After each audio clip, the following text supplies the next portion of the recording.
Hello students, पिछले video में हमने आपको डार्विनवाद के बारे में बताया था। डीएलएड चतुर्थ सेमेस्टर विज्ञान का चैप्टर आपका है। इसमें हमने डार्विनवाद के बारे में बताया था आपको पिछली वीडियो में, और आज हम इनकी इनके जो है सिद्धांतों की आलोचना क्यों हुई, इसको हम बताने के लिए आपको वीडियो बना रहे हैं। तो यहाँ पर जैसा कि डार्विन का प्रभुत्व जो है, इनके जो नियम थे ये अधिक समय तक जो है रहे जो है, और इसके बाद धीरे धीरे वैज्ञानिकों ने इनके जो है सिद्धांतों का विरोध करना शुरू कर दिया। और इनका जो इनके सिद्धांतों की आलोचना मुख्य रूप से हुई, उनमें इनके जो है सिद्धांतों में कुछ कमियां थीं, जिसका जो है वैज्ञानिकों ने विरोध किया।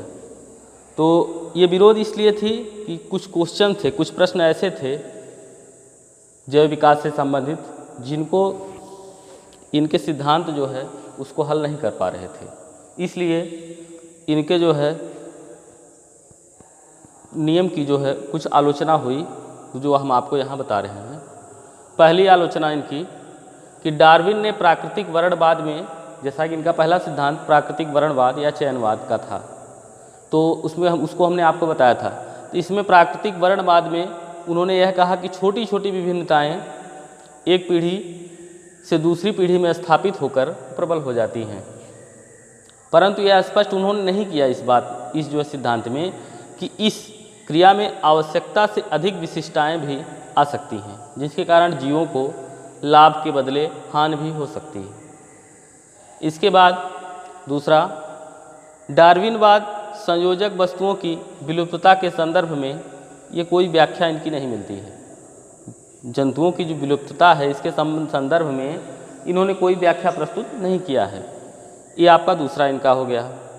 तीसरा जो है, तीसरी आलोचना इनकी किस कारण से हुई कि डार्विन ने अवशेषी अंगों की उपस्थिति पर कोई प्रकाश नहीं डाला है। जैसा कि इसके पहले लैमार्कवाद में उन्होंने अवशेषी अंगों के बारे में भी बताया था, लेकिन यहाँ जो है इनके जो है सिद्धांतों में जो है अवशेषी अंगों की उपस्थिति पर कोई प्रकाश नहीं डाला गया है।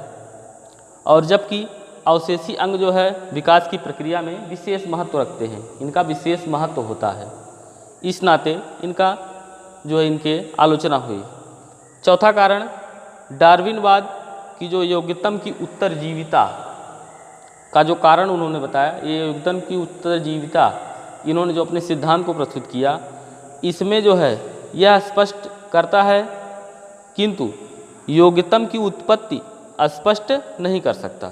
मतलब उनकी उत्पत्ति कहाँ से होती है, योग्यतम की उत्तरजीविता तो इन्होंने स्पष्ट कर दिया कि जो प्रकृति के योग्य होगा, ठीक है, जो है वो जो है जीवित रहेगा, अन्यथा वो मर जाएगा।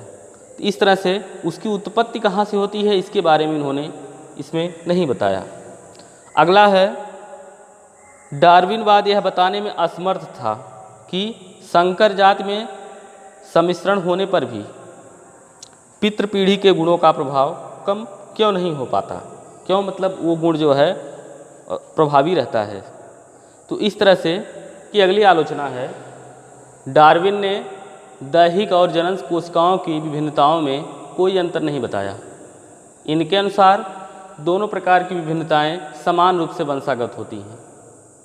और लास्ट इनकी आलोचना थी, किस कारण से हुई, इन्होंने बताया कि डार्विनवाद किसी भी पीढ़ी में जीन के परिवर्तनों के कारण अचानक होने वाले परिवर्तनों पर कोई प्रकाश नहीं डाला गया है। इनके जो है डार्विनवाद जो उन्होंने सिद्धांत दिया है, उसमें जो है किसी भी पीढ़ी में जीन में जो परिवर्तन होता है, उसका वो कारण क्यों है, क्यों उस जीन में परिवर्तन होता है, उस कारण से जो है होने वाला जो परिवर्तन है जंतु में, उसके बारे में कोई प्रकाश नहीं डाला गया है।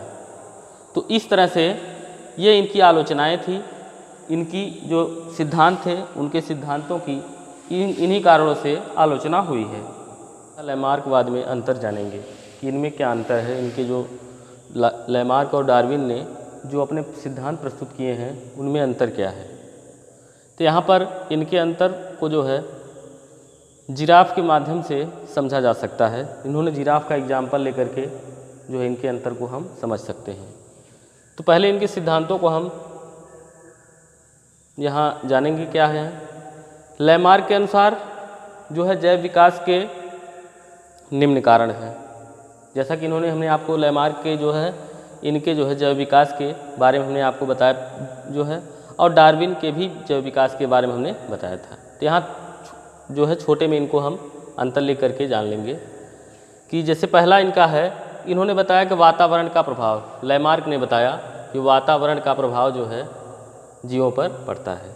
और दूसरा इन्होंने बताया अंगों का उपयोग अनुप्रयोग, अंगों का प्रयोग और अनुप्रयोग जो है इसके बारे में। और तीसरा है उपार्जित लक्षणों की वंशागति, मतलब लक्षण जो है अगली पीढ़ी में वो ट्रांसफ़र होते रहते हैं। तो इस तरह से इनका पहला अंतर ये जैव विकास का जो इन्होंने सिद्धांत प्रस्तुत किया।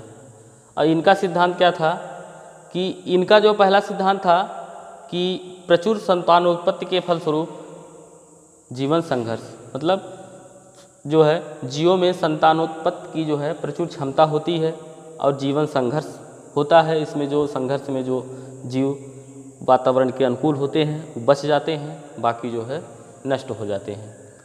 और इन्होंने बताया विभिन्नताओं के बारे में बताया इन्होंने, और इनकी वंशागत को बताया था।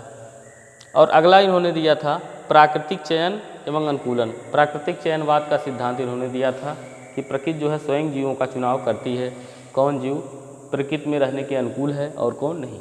जो अनुकूल होता है वो जीवित रहता है और जो अनुकूल नहीं होता है वो नष्ट हो जाता है। तो इस तरह से हम लैमार्क और डार्विन के जो है जैव विकास को पहला अंतर हम बता लेंगे।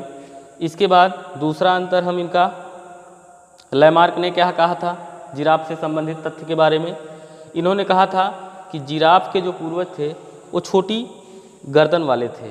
जिराफ पहले छोटे थे, चूँकि घास का हरा भरा मैदान हुआ करता था, तो जिराफ जो है मैदान में ही घास खा करके अपना जीवित रहते थे। लेकिन धीरे धीरे जब वातावरण वहाँ का परिवर्तित हो गया, वहाँ मरुस्थल हो गया, तो अब धीरे धीरे अपने भोजन को प्राप्त करने के लिए वे अपने अगले पैरों और गर्दन को जो मांसपेशियों में उन्होंने जो है खिंचाव जो है हुआ, भोजन करने के लिए वो पेड़ बचे थे, और उसी कारण खिंचाव के कारण जो है धीरे धीरे उनकी गर्दन और पैर लंबे हो गए।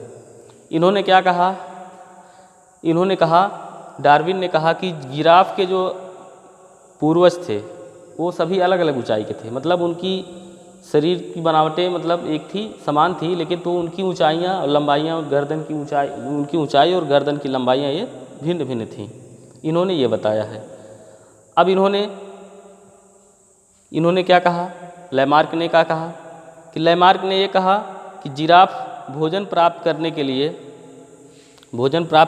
इन्होंने क्या किया, अपनी गर्दन और अगली टांगों को लगातार जो खिंचाव करते रहे, और यही जो है उनका जो विकास मतलब ये परिवर्तन था उनके जो शरीर में, वो पीढ़ी दर पीढ़ी जो है ये ट्रांसफ़र होता गया, ये लंबाई इनकी जो है बढ़ती गई। और इन्होंने क्या कहा, डार्विन ने कहा कि जीवन संघर्ष हुआ, जैसे छोटे और बड़े जिराफों में जो जीवन संघर्ष हुआ, तो इसमें से जो लंबी गर्दन वाले जिराफ थे वो वातावरण के अनुकूल होने के कारण जो है वो जीवित बच गए, बाकी छोटी जो गर्दन वाले जो थे जिराफ वो नष्ट हो गए। तो इस तरह से ये इनके अंतर थे। तो इसको आप स्क्रीनशॉट ले सकते हैं, खींच सकते हैं। तो इस तरह से इनमें जो है ये कुछ अंतर थे। और अब आगे जो है हम नया चैप्टर नव डार्विनवाद अगले वीडियो में शुरू करेंगे।